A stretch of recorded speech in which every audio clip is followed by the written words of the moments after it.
Well, thank you for staying with us. Time now is for us to get into the newspapers. And before I introduce the person I'm going to be doing it with, for those of you who caught the start of the show, you know. But if you didn't, you'll be finding out shortly. This segment brought to us all by Endpoint Homeopathic Clinic. Now, what are they offering? If you're a man, prostate screening for free. If you're a woman, fertility screening gratis. Untiashe. Just make tracks to any of their branches, and here's where you can locate them. Here in Accra, they are at Spintex opposite the Shell signboard. In Kumasi, Kronum Abwehia behind the Angel Educational Complex. There's Takrady Anaji State, Tema Community 22, Techiman Hanswa, and Esiama in Zama. Their call lines 0244 867 068 or 0274 234 321. Endpoint Homeopathic Clinic, the end to chronic disease. But just the start of the newspaper review, and from our political desk, we give you, ladies and gentlemen, Samuel Mbura. Mr. Samuel Mbura. AKA, should I tell them? Mr. Samuel Mbura. Mr. Samuel Mbura. Exactly.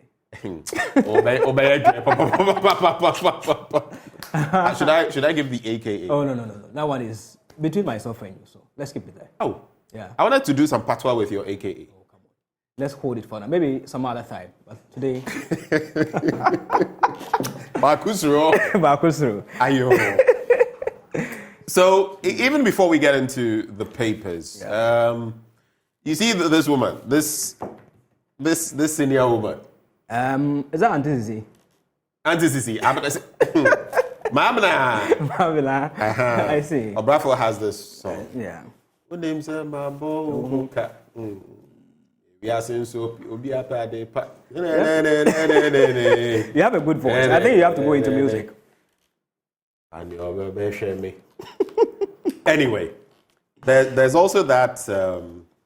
I mean, this is just on the lighter side. Yeah. There's that video making the rounds where a man accosts a woman for, mishandling her child, mistreating her. If she wants, how much can she consume? Yeah. And all of that. And so he's accosting the mother and all of that.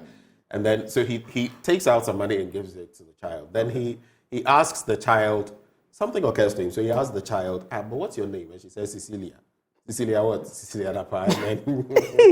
Benjamin. He takes his money back. I mean, it's just something funny. Like, people are giving this all kinds That's of interesting. dimensions. But on a more serious note, and today as I share my blunt thoughts, I'll be getting into that matter with you.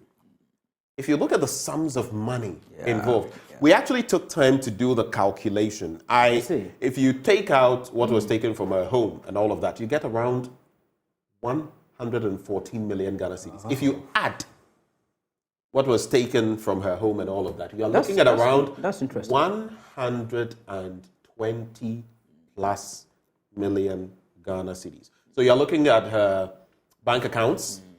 I think it's Prudential Bank and SGSSB. Okay. Then you are looking at the investments. Then you are looking at all the other breakdowns. And that's That's interesting. Actually, yesterday when I heard the figures, I had headache all of a sudden. Headache? Yeah. Oh, not a migraine. Oh, serious. When Elton broke the news on the midday news, all of us were like, wow, really, this for an individual? And you're able to sleep. I actually asked that question. You have this amount of money at home and also in your bank accounts. I can imagine how you feel, whether you're able to sleep and open your eyes. Do you go regularly to check your money, whether it is sitting there or not? Someone said, don't let poverty let you think like that. Maybe when you get there, you understand it better. I don't think. Maybe Sebi, like we say in our local parlance. I will not mention the other part. Yes, I don't know. Yet you hear something. Maybe we don't know what's up. So, yeah. But anyway, the OSP talking about some of the sums of money. We should be careful about mentioning them in those in the bank and all of that. The papers themselves are mentioning them. So I don't know what he's. But anyway. I have the Daily Guide this morning and the Ghanaian Publisher. What do you have? The Finder, Daily Graphic, and Today. All right. So let's get into them. Let's start with the Daily Graphic. Usually there's a lot more pages and a lot more meat in there. So let's start with the Daily Graphic. The big story here has to do with the search reveals more cash in Cecilia Dapaah's house. It comes with a picture captured in page 13 of the daily graphic, just like what you were talking about, the fact that OSP in this investigation has uncovered some monies at her house. So the investigations conducted at the residence of the former minister for Sanitation, Water and Resources, Cecilia Dapaah, by officers of the special prosecutor led to the retrieval of an additional $590,000 US and 2.73 million Ghana cedis from the house at Abelempe in Accra. The cash has since been seized by the OSP on the grounds that it was suspected to be tainted property. You are a legal person, so you'll be in the better position to explain to us what we mean by tainted property. The OSP has subsequently directed the freezing of the bank accounts of Ms. Dapaah at the Prudential Bank and Societe Generale Bank there. So yesterday, that's where we're told that in two separate accounts on the at Prudential Bank, we're told that it is a transaction within a particular period of time, but we don't know the period of time that this money has been lodged in or this transaction has taken place on her account. So the $5 million that we're told yesterday is not an exact money sitting in her account at the time the OSP requested to freeze the account. But that is a transaction within a particular period of time, according to sources. But we don't know the exact time, whether it is 3 months or 5 months. But the fact is that $5 million is in one of the Prudential Bank accounts. So investigations are still ongoing. We had the OSP in the statement there indicating that it has not revealed any information to the media, but the OSP has not also denied. It has all. That's exactly what I'm saying. If you go to social media, there's an argument people are advancing. So if you say that you have not revealed any information, fine, but tell us what you have. Just clear the air. There's this saying. I don't know whether I'm getting it right, but I see. Yeah. So we've had calls from various quarters. Let us not deal with this issue emotionally, but allow the law to take its course. Oh, as for the law, it must take its course, do what it has to do. We just hope that it does it timeously. And all of that. But I'm curious, though. I am very curious about, for me, all I am looking forward to is hearing Cecilia Dapaah just give us a count. I mean, look, authors, for example, I read a lot, so I happen to know, is a J.K. Rowling, among others. I think at a point she was the richest author. I don't know whether she still is. You can look at the Sidney Sheldons, the John Grishams, the Stephen Kings. In Africa, I'm not mentioning African authors because sometimes it's difficult knowing their net worth. But even the Professor Chinua Achebe's, unfortunately he's passed. May his soul rest in peace. The Ayikwe Okines and others. You can talk about the Amata Eidus, the Ngugi wa Thiongos, and all those, the Betty Heads. They make something out of their writing careers. Recently, you could talk about Chimamanda Ngozi Adichie. All of these people, so even writers can tell you they've made so many millions just off writing, some of the most celebrated across the world. There's this one I've forgotten. He's written for about 40 years. He has so much. But then again, all we're interested in is source. Right? Just prove. So is that why? And now even the supposed 1 million and the 800,000 that we're told some stories about in terms of it belongs to this person or it was Ansawa Bodie, we got it from a funeral donations and all of that has now come. I think that is where the crux of the matter the inconsistencies in the explanations. So that I feel is where I don't think the masses have been treated fairly. And that is also where I feel if we don't get it right, then perception moves from being mere perception and becomes some people's reality. And that is problematic. Exactly. And I think the way this issue has been handled is not helpful. It hasn't been helpful a lot at all, because most Ghanaians are asking the question, what at all, how much exactly is the amount? Where is she getting the money from? As a minister, what's her previous profession? Like, I know they normally declare their assets. What is in that envelope? Can you open it? Let's know. Maybe we're able to track it. Is it a family business? Is it a family contribution? Maybe this will help us to unravel it. But in the meantime, it's like many people are using emotion because there is already anger in the system. Right. They say that that is exactly what I'm saying. There's no money in the system. Exactly. But we are seeing ministers of the government having such amount of money at home. You get the point. Some of them are really. I was in two locations power, yesterday. 2 locations, public places. One of them was a barber shop. And I was just listening to surrounding conversation. And people are angry that, Charlie boys, they hustle, so to speak. I hope national security, as part of its public reactions, is collating some of these sentiments of Ghanaians. Don't take them for granted. Oh, yeah. We should not take them for granted. Do you know something? When there are issues, whether positive or negative, do you know the places you hear them?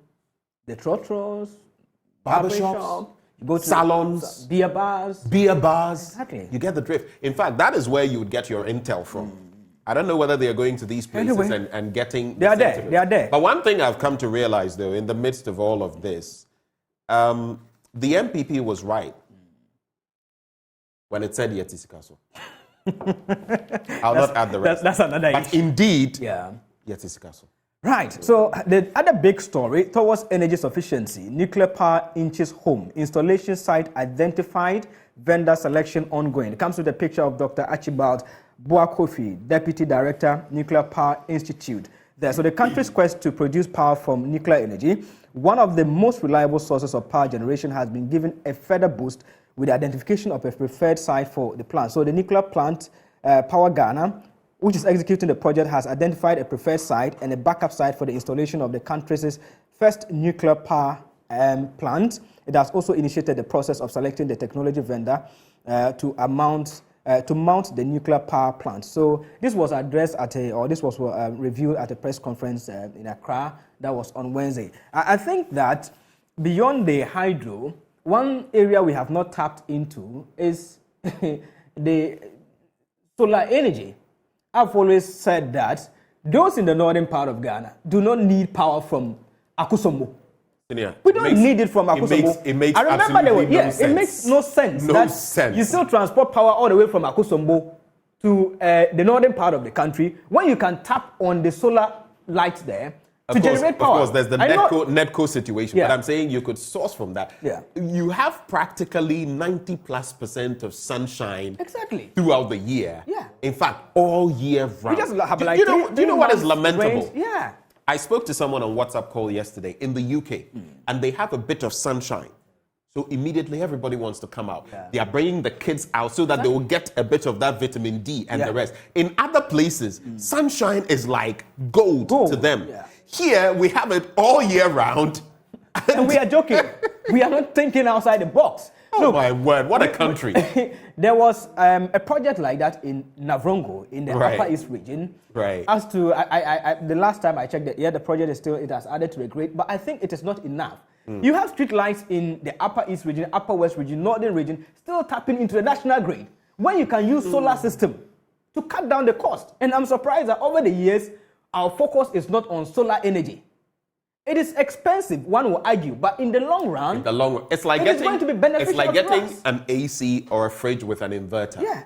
It's really expensive at the start, but if you look at your electricity consumption, especially in these times, and what it will save you, it makes a lot of sense moving forward. But will we do it? Yeah. I've always referenced, how many blunt stores haven't I done on solar energy? I think it was Algeria or Morocco. I think it was Algeria with the largest. Yeah, the North African countries, they leverage on it. If you see the solar farms, and especially when we have the threat of the IPPs and everything, you would think we would be smart enough to move. Now we are thinking nuclear. You can't even manage solar. You are thinking nuclear. That's interesting. There's one interesting story from Kurasi community. There's a mango tree in this community. It's around Sampa. Have you been to Sampa before? I think early 2008, 2008 thereabout, I was in that area. You know, it connects to Côte d'Ivoire, Dizela, Drobo, those communities I'm much familiar with. So there's one century-long tree. It's a mango tree. Century-old tree. Yes, century-old tree. That has 3 different fruits. That is what the report is saying. 3 different fruits. Was it grafted? So I just bring you the details of that. But it is believed to be natural. It has been produced naturally. And it's actually a place that we can be used as a tourist site. So The Kurasi, a farming community located 10 kilometers from the capital of German, North District, that's Sampa, holds the biggest and the oldest mango tree in the Bono region. Notwithstanding the poor nature of the road leading to the community, people trooped to this community to catch a glimpse of this wonderful mango tree, which has continued to stand the test of time. Elsewhere, the site of the biggest mango tree would have probably been devolved long ago to generate income. Tourist site. Massive tourist So the history is that the mango tree seedling was planted between 1740 and 1818 during the intertribal wars between the people of Techiman and Ashanti. It is believed that the people of Techiman who once settled in the area planted the mango tree, which has survived to become the mother of all mango trees in the region. The giant mango tree is unique because of its huge stem and branches and how tall it stands among other mango tree species. It also has many big roots and a huge stem. So the unique features are what I just explained, that it produces 3 different types of fruits on the same mango tree. It may have been... I hope the Ghana... There may have been some grafting or something. But you see, I hope the Ghana Tourism Authority looks into it and then go and develop I've come this close to giving up on Ghana and developing tourist sites. Yeah. Even the major ones. Look at the roads to some of them. Yeah. The roads. In terms of hotel, lodging infrastructure, how have we left some of these places? And I keep mentioning, the other day, again, from the UK, there's this university lecturer, actually a student pursuing, I think, her PhD or something. And she reached out to me in terms of tourism in Ghana. Yeah. So we had a conversation. And as we spoke, some of what she even said from her research just left me upset because I'm aware of some of them. Yeah. So you know of that place. I have to really get back and check the location. Where Nkrumah back then used to go and relax when things got too hot here in Accra. Yeah. He would go. It's somewhere in the north, okay? That place is dilapidated, overgrown with weeds. It has been, and I'm sure that building maybe has come down or will be coming down. I don't know whether you know specifically. I think there's one building on top of a hill around Karaminga going to... It may be the one. Region, when we could have developed that place and done with it what we've done with the Kwame Nkrumah Memorial Park and get a whole lot of visitors, not coming just to the southern area, to the northern belt of the country. We have the Tamale Airport. There's this place where Okomfo Adotey supposedly, just like the story of King Arthur, deposited a sword in a stone.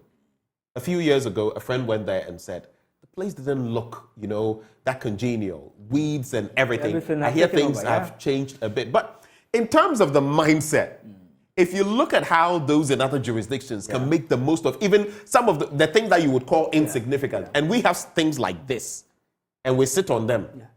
We are not serious. Now, let me go the last story on the back page of the Daily Graphic. Roads Ministry to build temporary bridges, pathways in Northeast. This story is very important because the Northeast regional capital, which is Nalerigo, has been cut off from Wale Wale. So Wale Wale is the hometown of the Vice President, Dr. Mahmoud Bawumia. My focus is, in 2019, there was a fanfare where a sword was cut for the construction of the Palugo multi-purpose dam. Yeah. A dam which has not seen the light of day. Amounting almost to $1 billion. $993 million. Almost $1 billion. Under the Sino Hydro deal. Now, the reason I'm making this relation is the fact that this was one of the reasons the dam was to be constructed. To control floods in both Northeast, Upper East region, and parts of Upper West region because that stretch runs across. And now, we don't know the state of the project yet, Benjamin. And it is something that we're all told that money to be committed into the project so that at least it will help assuage the situation of floods in the region, Upper East and Northeast region. 2, you use it to develop hydropower. 3, you use it for irrigational purpose. Irrigation. Project, no way. Project Yamutu. How many years now? That's 4 years. We hope that they go ahead and do it. Because the last time I checked, they did the environmental impact assessment. I know consultants went and engaged the communities along that belt. Project we have consulted on it forever. Relevant people have gotten in touch with the farmers. Some of the farmers were even told to relocate, a whole lot. But where is the block work? When is the project actually starting? If Nkrumah had done the talk, the big talk, like we've done, with We the have- Kwalugu yeah. multipurpose dam. We wouldn't have Akosombo. Yeah, that Tells you about the difference between it's heartbreaking. leadership Yeah. and misleadership. Especially now, you see how relevant it is Yeah. with the IPP situation, with our power challenges. And I'm saying it here. Some people want to play jokes with it. I've said that having experienced a bit of, let me tell you, Rawlings, there were some few situations. Then Kufuor, there was a bit of doom. So then the major one, at Mills Mahama. Why should you resolve a problem and a few years down the line have to get to the point where you are in the same mess? Yeah. Who does that? Yeah, I think that project is actually a game changer. Ben, if you have been up there, you understand the predicament. It's not a mad emotion story, but this is what the people want. Just help. Other countries, it is not the citizens that will demand, but the government out of its own initiative will make that move that, look, let us industrialize these areas, use dry season farming, and then take advantage of the flooding situation. And then we can collect this water and make it better. And that's why some of us think that this One Village, One Dam project, yes, it was a good initiative. But why if we had pumped all these monies, people can travel all the way from any part of the Upper East region to the North East region or the Palugu area to go and farm. You know what? Let's move on. Then we'll discuss this another day. Some of the matters make my heart bleed and just leave me angry, honestly. All right, today newspaper, don't leave politics to, I don't know if I can say that, but quotes, foolish people, Indum. BOG Bruhaha indiscipline calls for losses. Bagben is making a very important call here that I think we should all take serious notice of. Bagben pushes for local dialect to be used as official language. I don't know what your stance is on this. I think there can be a fusion. I mean, we've come far with English, and it plays its role. But the use of local dialects also, I feel, should have some pride of place. I mean, recently, was it Mali? That said that, you know, they were detaching from French as a... Using their own language. Exactly. I feel, you see, sometimes we take this for granted. One of the most powerful tools in terms of controlling people is linguistic. Language. I feel we should give prime of place to our local languages, but I also feel that for Francophone Africa, so Ghana, for instance, Lusophone Africa, which of the languages can we use? Which of the languages can we use in Ghana? If we are and that is where I have a problem. Because then you can't come and say, oh, maybe a lot of people speak Tree, so let's make no. Because some people will also say, you get it. But Benjamin, there is a certain predominance, don't you think that's a reasonable argument? Because look, there's no remote part of the country that you go and speak Tree, the person wouldn't understand. Yeah, but not everyone speaks Tree. I know people from different parts of the country who don't speak Tree. But they understand. They may not, but they are not fluent. And mind you, in communicating in Parliament, you need to articulate properly. You need to make your point. And mind you, the handset will capture what you say. So if you say something that maybe you don't mean to, it becomes problematic. So I'm just saying that, yes, we could judge on this from the Northern Belt. Which language, for example, could we adopt? From the Middle Belt, which language? That'll be problematic. Maybe from the Southern That's Belt. where the challenge is. Then maybe we could have a bit of because we can't just go with, let's say, No, I don't agree with that either. All right, so is it the case that we we should get translators in Parliament? Maybe an MP from Bongo will speak his Green language. Someone from Tamale, like that is Honorable where it Mutaka, becomes will speak his problematic. Dagbani. But there is always a way of going around it. I feel we should give more prime of place. There are too many people who cannot speak any local languages. And now, you know, a bit of a crazy thing for me. There are some Ghanaians who intentionally prevent their children from learning any local languages. It's all about speak English. You don't know what you're doing. The L1. You're missing the L1. Let me tell you. And the point is, to learn English, French, and the rest, do you know the best way of doing it? Through your local language. So that you already understand certain things locally, and then you can translate that.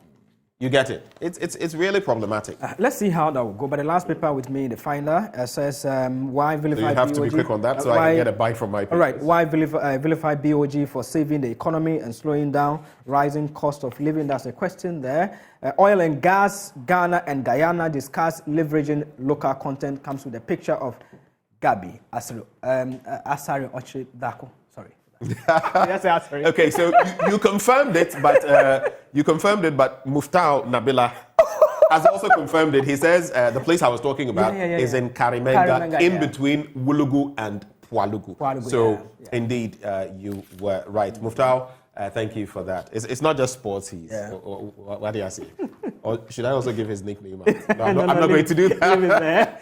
Anyway, so the Daily Guide newspaper, Mahama attacks Bank of Ghana governor. It's all about the talk recently. And, the losses? The losses, but of course, the internal. For me, it's the internal bit. So they say their building has been there since, was it the 1960s? And that it can't withstand earthquakes and all of that. I don't know when, our place became an earthquake-prone zone. But yes, you can understand those formalities. My issue has to do with $250 million, 2.8 billion cedis. I don't know. Yeah. I really don't know. In these economic times, I really don't know. That's $250 million. Then there are the sums of money, the $8,000 given on a monthly basis to directors, amounting to, in other jurisdictions, when the credit crunch, the economic situation, 2008 going, people had CEOs and stuff had salaries and perks slashed, in some cases taken away. Yeah. In our country, I don't know how our leaders simply cannot get that. Some of those masses grinding at the bottom. Yeah. One meal, not to talk of square meal, one meal a day is a problem. Yet the person who is selling charcoal, cocoa, and all of that, you are still taxing them into the ground, directly and indirectly. And yet some people are earning so much, and you think it is justified. Yeah, that's a challenge. That's a challenge. There's no any reasonable explanation, but that's the situation we found ourselves. What can we do? Well, power is transient, and if they are looking at what is happening all over the place, let me leave it that way, I think they will think deeper into some of these matters. Julius Deborah runs from Veep. Recently there's been the tag that, he could be one of those. And he says, please. I don't have leave me alone. Yeah. I don't have those aspirations. OSP finds $590,000 and 2.73 million Ghana cedis in Cecilia Dapaah's house. Otumfuo distools Abodom chief over Galamsey. That one is an interesting one. We must commend His Royal Majesty for taking that bold step. It will serve as a deterrent to others. Yeah. And Ghana's commitment to Guyana Rail, Gabi Otre Dako.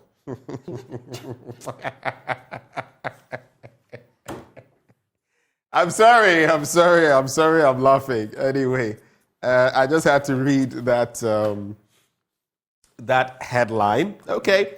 On the international front, Ugandan leader accuses World Bank of coercion. You know what has happened? Yeah. Uganda's President Yoweri Museveni has accused the World Bank of seeking to coerce the government over its anti-LGBT legislation. It follows the announcement by the lender, that is the World Bank, that it was suspending any new loans to the country on the grounds that the law against same-sex relations contradicts its values. So this one is just a wake-up call to African leaders. Look, it's high time you partnered, make yourself financially strong, so you don't go begging. I'm saying that such sanctions will not come to you. Ghana is a member of the IMF and the World Bank, and and Uganda as well. And I'm saying that yes, you may have your position on LGBTQII+, okay, about the rights and everything in between. That is a separate issue. But to tell me that your principles, whatever values, so you're not going to, I wholly agree with you. Yeah. And if we were thinking better as leadership and not having misleadership, ask yourself again, the Arab countries who are self-sufficient, oil money and the rest. Can you impose that on them? And even beer, the last World Cup, even the drinking of beer. You are in my country. You come to Rome, you do what the Romans do. You get it? So can we do that in Ghana? No. Because we have nothing. Yeah. We have nothing. You're a beggar. Exactly. You're begging, so you have no choice. Why don't you have the resources? We have everything, but we have nothing. What don't we have in Ghana? What don't we have in Africa? Can't we leverage on that and make ourselves financially sufficient? I don't know, always calling on to the Bretton Woods institutions for support. So such support come with, their conditions. Yeah. So if you can't, make yourself self-sufficient. They be or kafu de da ben na unsu be freebie. Da ben na unsu be freebie. Say la sulala. Kafu. And even the eka is not eka for the people. Yeah. It is eka for a few people to enjoy. Otumfuo distools Abodom chief over Galamsey, and the Asantehene Otumfuo said to has distilled Nana Saforo Koto, the chief of Bekwai Abodom in the Ashanti region, for engaging in indiscriminate sale of lands to illegal miners. He was removed from the stool after failing to prove his innocence of about 20 charges made against him by some community members. Nana Saforo-Koto was accused of indiscriminately selling land to illegal miners, which tend to foster illegal mining operations in the area, colloquially known as galamsey operations, harming water bodies in the enclave. We need a lot more of a traditional leader acting like or behaving like this, how would you expect the politician to listen to you? The people have given the land to you. You are holding in custody the land titles, or you are supposed to superintend over the well-being of the people. And if you, as a chief, go to this extreme to destroy your environment, you don't think about the next generation. So if a politician comes to your backyard, do you have that, tenacity to say, oh, do this, don't do that? It's second. As for Ghana, we must commend His Royal Majesty Otunfo Asei-Tutu there for taking that bold step. I hope other places they'll also learn. If such drastic measures continue, I think we'll be on the right path. I know Erasmus is coming out with a documentary on how some of the forests have been destroyed. And some people will say, oh, the fight against galamsey is, Meanwhile, we tend to blame the politician. We tell the political class. We blame the political class. But if they are also in the mix. No, they are in mix. Like Erasmus confirmed, as a traditional authority, lot of these galamsey, do you know why you can't solve the problem? Because some of the people behind them are political actors. You go to certain places. Erastus said it live on air. You get calls and all of that. It is the political elements themselves, a lot of the time, who are behind galamsey. So and they are the people supposedly fighting it. It's just a pretense. If you're a chief in a particular area, your people are solidly behind you. A politician tells you, look, I want someone to invade your forest, come and destroy it, destroy the future of your people there. And he said, no, my people are against you. You think that that politician will have that power within to do what he or she wants to you? Yeah. It's a decision. It's a choice. Our time is up. We have to go.